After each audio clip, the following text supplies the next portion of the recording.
1-800-641-2900. 1-800-641-2900.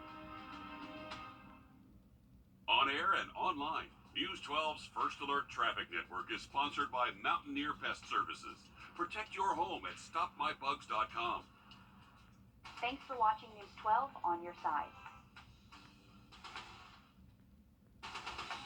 From the station that's on your side, this is News 12 First at 5. Well, what will it take to implement universal free meals in South Carolina schools? Just ahead, what lawmakers are considering. But first, we've got some showers popping up across our area this evening. It's bringing some slightly cool temps as well, so we won't complain too much about the rain. And this is what we talked about yesterday afternoon. We asked for these cooler temperatures, Riley, and it looks like we're going to get that. Yeah, guys, we're going to have to wait a couple more days for the cooler temperatures to arrive, but yes, we are looking at some showers and thunderstorms that will continue this evening, even into tonight. So a little bit different setup than what we're used to. We're not going to see this rain go away right after sunset. Here's a look at our radar network, and you can see we have the sea breeze front moving in from the coast, and we're also looking at these showers and storms moving in from the west. So these are likely going to converge and produce pretty decent rain chances across the area once we do get past sunset tonight. And even before that, not ruling out that some of these showers and storms now impacting some of the western CS array could show up on your back doorstep over the next couple of hours. So even though we're dry right now here in Augusta, you can see an outflow boundary from a decaying storm near Columbia. So that's pushing that rain-cooled air, and that could set off some new cells to develop. So it's going to be a very chaotic atmosphere out there, at least through around midnight tonight. You can see our rain chances are actually expected to increase once we get after the 8 o'clock hours. So once again, if you're heading out this evening into tonight, definitely grab the umbrella. Tomorrow, we're going to expect more showers and storms, most likely Wednesday afternoon. That's going to be ahead of our next cold front moving through. Behind that cold front Wednesday night, that's when we start to feel much better Thursday into the weekend. Here's our evening planner. So once again, scattered storm chances lingering through this evening, even into portions of the overnight hours. But temperature-wise, we should stay into the 70s. Have an update on those cooler temps late in the week in just a bit, but let's get a quick update now on your First Alert traffic. And now, First Alert traffic.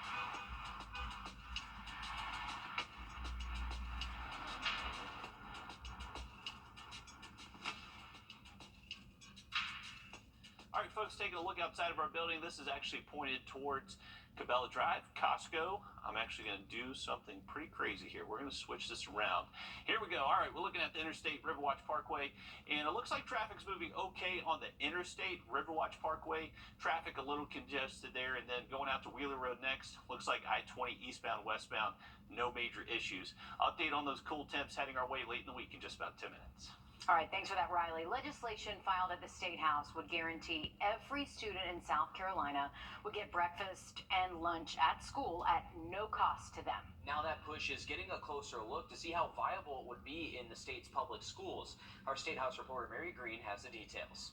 A committee whose members include lawmakers and school district leaders is currently taking a look at food services in South Carolina public schools. On Tuesday, it focused in on the cost and benefits of providing free school meals to every student in the state. In the ICU, I see kids who come in starving to death. That's happening in this state. Not every meal is at school. There's summer, there's, weekends, all of that. But there are a large proportion of meals that can be served in the schools, and we know that those meals in most places are healthy. Right now, certain students are eligible for free meals at school because they meet certain qualifications, like their family income being below a certain threshold. And nearly 1,000 schools across the state provide free meals to every student, largely through federal reimbursements. The State Department of Education says its most recent estimate of how much it would cost to make up the difference and provide free breakfast and lunch to every student in the state could be as much as around $60 million a year. But the department says that estimated cost is likely lower now because more schools are receiving federal meal reimbursements this year after the state expanded eligibility criteria. Every student across the country qualified for free meals for a few years during the pandemic, and teachers say they saw the benefits. Not only were my office referrals down, I only had one during those 2 years, but my classroom was overall a more joyous space for my learners. This committee will later submit its recommendations for any changes it believes should be made to South Carolina's school nutrition program, which could include implementing universal free school meals. Those proposals are due by the end of this year, before the new legislative session begins here in January. And that's the earliest any action resulting from those recommendations could be made. Reporting from the State House, I'm Mary Green. The bill that would implement universal free meals across all schools in South Carolina currently has bipartisan support at the State House. Well, opponents of Atlanta's future public safety training center say they've collected more than 116,000 signatures to force city leaders to let voters decide whether the plan should move forward. But when they went to turn in those signatures yesterday, they found out that they'd missed the deadline.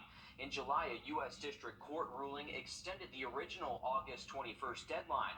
The city of Atlanta appealed that extension, and on September 1st, the court paused it until an official ruling is reached. Now, attorneys for the city and the Stop Cop City Coalition are weighing in. It feels like a sandbagging. Any of this could have been communicated in advance. Right now, the command of the law is quite clear. The city may not accept them. It's shall not language in the statute. That's not discretionary. So what's next? The city said they'll start verifying signatures if and when the courts tell them to. Until then, the boxes will go into storage. 2 new vaccines are on the verge of being approved in the U.S. The agency's immunization advisory panel met online today to determine the recommendations for the newest COVID vaccinations by Moderna and Pfizer. It's been a year since the last time the vaccines were tweaked. This is part of a shift to treat fall updates of the COVID vaccine, much like getting a yearly flu shot. We know that coronavirus immunity decreases over time, and so that decrease in immunity is probably what's helping drive cases up. And so having a new vaccine now that matches the variants that are circulating will be very helpful in stopping the spread of COVID-19 and keeping everyone healthy. If the advisory panel approves the new vaccine formula today, shots could start going into arms as soon as later this week. You're taking a live look now at the CDC's COVID hospitalization map. As you can see here, Screven, Emmanuel, and Wilkes counties are now in the red zone for new hospital admissions. That means a 20% increase since last week. Everywhere else, still in our area, still in the green. A Morocco native now living in Georgia is helping to raise money for the tens of thousands of people impacted by a 6.8 magnitude earthquake on Friday. He's the president of the Moroccan-Israeli Friendship Association of Georgia. He says he was on the phone with his sister when the earthquake began. His family did manage to evacuate, but sadly, some of his friends died. You are looking at familiar places where you grew up, streets, buildings that you know are collapsed. People that you personally know and you grow up with are affected by this devastating earthquake. It puts you in a state of shock. Officials estimate that nearly 3,000 people have died since the earthquake last week. An Atlanta-based nonprofit called Send Relief is helping on the ground in Morocco, and a team had already visited 3 villages, passing out food, water, and blankets. For months, back-to-back climate-driven disasters have further strained the U.S. blood supply, forcing the American Red Cross to sound the alarm. With a busy summer travel season and back-to-school activities, the organization was already seeing low donor turnout. That paired with blood drive cancellations because of extreme weather, well, that's led to the national blood supply dropping by nearly 25% since early August. Blood cannot be manufactured, it can't be stockpiled, and really it's the blood on the shelves on a daily basis that is needed to save lives. The Red Cross says all blood types are urgently needed, but there's an emergency need for platelet donors and type O blood donors. Anyone interested in giving blood or platelets can make an appointment through the Red Cross Blood app.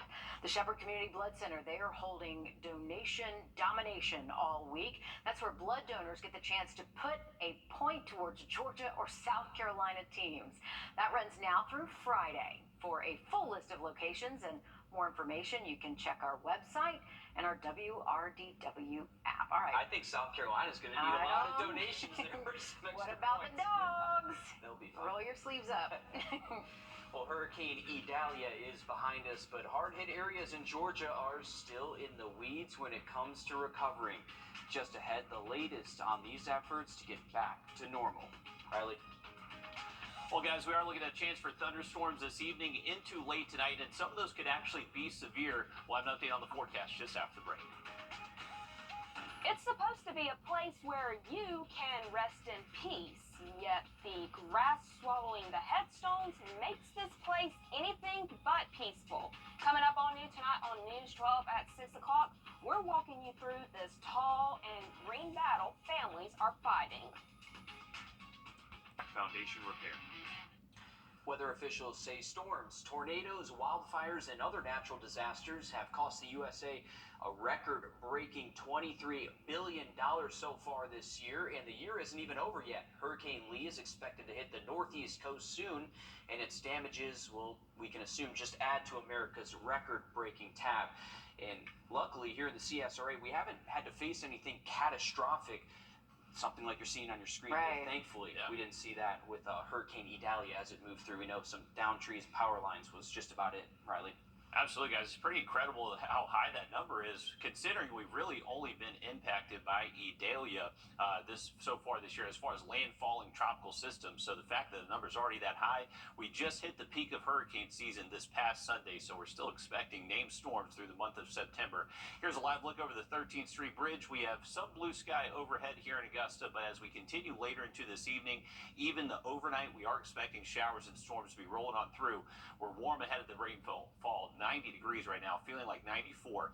Now, this is the cold front. This is where our cooler air is going to come into play much later into the week. So I would imagine by Thursday afternoon, it's feeling much better. But for tomorrow, we're still going to be ahead of this cold front, so it's still going to feel pretty hot and humid again on Wednesday. But you can see ahead of this front, this is what's kicking up, just kind of widely scattered showers and thunderstorms. Some of these storms have been able to turn severe. You can see a severe storm just outside of Metro Atlanta and then just south of Greenville and Spartanburg. For us here locally, the rain is fairly sparse, but it is going to be increasing in coverage as we do head closer towards sunset and even a little bit after sunset. But now starting to track some rain. Northern branches of Clarks Hill Lake between Lincoln, McCormick County, and then in northern Warren County, one tiny little downpour there that is popping up just north of I-20. And a closer look at this one stronger storm just rolled over Lake Oconee and Lake Sinclair, now moving into Hancock County here. So next in line would be places like Mayfield, Warrenton, and potentially continuing down the line into McDuffie County.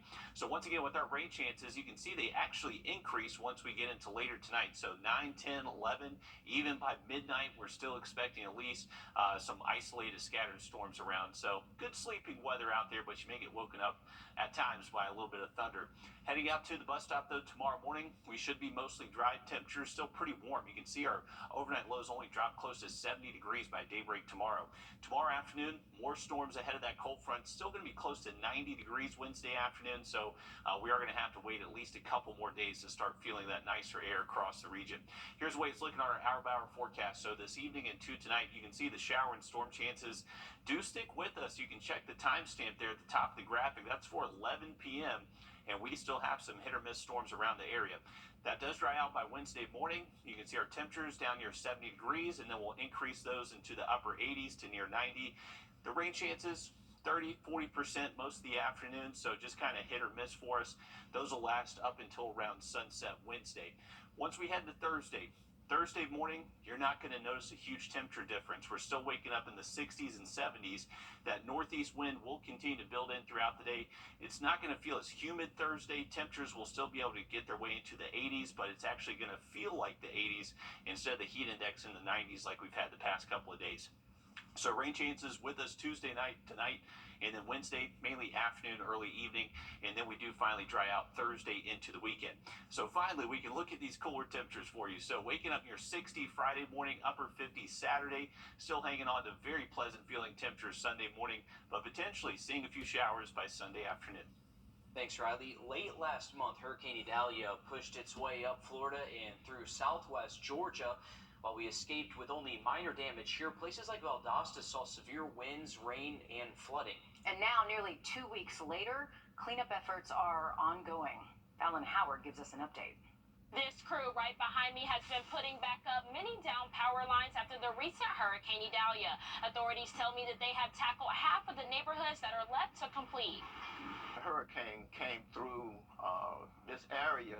I believe it tested the structure of houses as well as the trees. It knocked down a lot of the trees, and it was very random. Michael Copeland tells me several trees fell in his neighborhood after being uprooted in the storm. In my background, you can see the roots of one of the trees, and that's what it did in this entire area. It just uprooted a lot of the trees. As far as my house, I have to say that I was blessed because the trees didn't hit the house. Debris cleanup has taken a while because there is so much of it. One neighbor tells me it kept people from cleaning up after the storm. So we was actually stranded from even coming out of the driveway. Many of our customers have lines was down, couldn't cross over. So that was the biggest challenge that we had, just getting out to be able to go get something to eat or get some ice or just some relief. Now, cleanup progress is expected to pick up now that debris removal contractors have been activated, but it's still slow going. Well, you matter, we need you here, and suicide is not the answer. Just ahead, we meet the man behind messages like these that are appearing in one city. First Alert Radar, powered by Jim Hudson Lexus Acura Cadillac.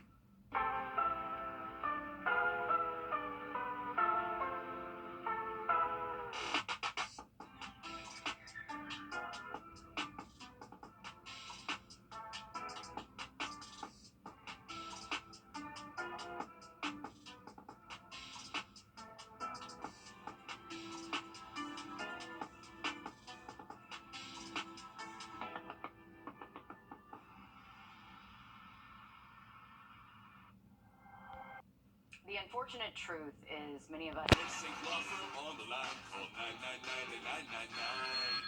999-999. The unfortunate truth is many of us have been touched by suicide in one way or another. This week in September is known as Suicide Prevention Week, where resources, support, and stories are shared to help those who need it. Sawyer Bussey introduces us to one Atlanta man who is hoping his signs of encouragement and love are inspiring people to keep going. Loss has a way of changing our perspective of the world. So my dad died in 1969, right a few days before my 7th birthday. For a long while, grief takes us wherever it chooses. I lost my dad to suicide. I lost 2 cousins. But at some point, we start finding agency. We start finding a way to mold our grief into something new. Even though the loss that I experienced was many years ago, I just felt like the time was right. Jim Ford chose advocacy. 7 years ago, I really felt like the Lord put it on my heart to help people who were struggling. There was so much stigma around suicide that Jim, at a young age, started lying about the way his father died, saying he died of a heart attack. He kept that in mind when he started working to prevent suicides in the U.S. Breaking stigma was part of the mission. We need more kindness and less judgment. We're very quick to judge, and we don't know what is in somebody's heart. There is change that comes along with Jim's years of volunteer work with the Crisis Text Line and the American Foundation for Suicide Prevention, but there is also change. So I have quite a few signs, and what I do, I rotate them. It comes in small, genuine gestures. You can tell it's a young person that left it in the mailbox. I've been struggling so bad lately and debating if I'm even worth living anymore. Just want you to know that your signs are the message I needed right now. They made me cry good tears.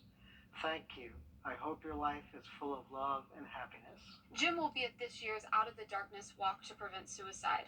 It's a free event where anyone touched by suicide can come and support each other, tell stories, honor the people they lost, celebrate the people still here, work to keep making change, break stigma, remember they aren't alone. And little things can make a big difference. And remember, you are not alone. If you're experiencing difficult thoughts, call the National Suicide Prevention Lifeline at 988. You can also text HOME to 741-741 to talk to a crisis counselor. Well, high honor for Savannah first responders. A Georgia U.S. Congressman Buddy Carter says he will honor the names of first responders who saved an 11-year-old girl from drowning earlier this year. Savannah Fire says back in March at an aquatic center, Mindy Mercer went into cardiac arrest. Firefighters were able to save the girl, and Carter says that he wants to add their names to a permanent record of the U.S. House of Representatives. First responders, their commitment to constant training, to making sure that they are always prepared. It's the department's commitment to making sure that everyone is confident in their abilities and making sure that they have the training that they need. Just last week, Mercer handed out awards to the firefighters credited with saving that 11-year-old's life. Riley? Well, this Friday is Border Bash at SRP Park. You can buy your tickets online right now, and the weather looks great Friday. We're expecting kickoff temps at 5 o'clock to be around 80 degrees, and then we'll fall into the 60s by around 9 o'clock Friday evening. Now, look at that 7-day forecast just after the break. If you're calling a road in Augusta. Welcome back, folks. A live view from our Beach Island camera, and something interesting we can actually see from our tower cam. This is a distant thunderstorm, and you can see the top of it is very flat. So when it thunders inside the thunderstorm, there's an updraft. So that's that rising air that causes it to build, get taller. Well, eventually that updraft hits a label of stable air. It can't rise anymore, and it just kind of flattens out. So pretty cool look at what we call anvil top for some of those thunderstorm clouds out there. But for most of us right now, we are dry. These are distant storms, but trying to make their way towards us. We haven't seen much rain today yet here in Augusta, so it's still 90 degrees, feeling like 94. So our Beach Island camera roughly around here, and it was looking at this distant storm that's right over Clarks Hill Lake. So that's splitting right between Lincoln, McCormick County. If you're heading out this evening and tonight, we are expecting these storms to stick around even past midnight tonight. Continuing those storms tomorrow, but drying out Thursday through most of the weekend. All right, thanks, Riley. Stick with us. We have much more news, weather, and sports coming up after a short break as News 12 Live at 5 continues.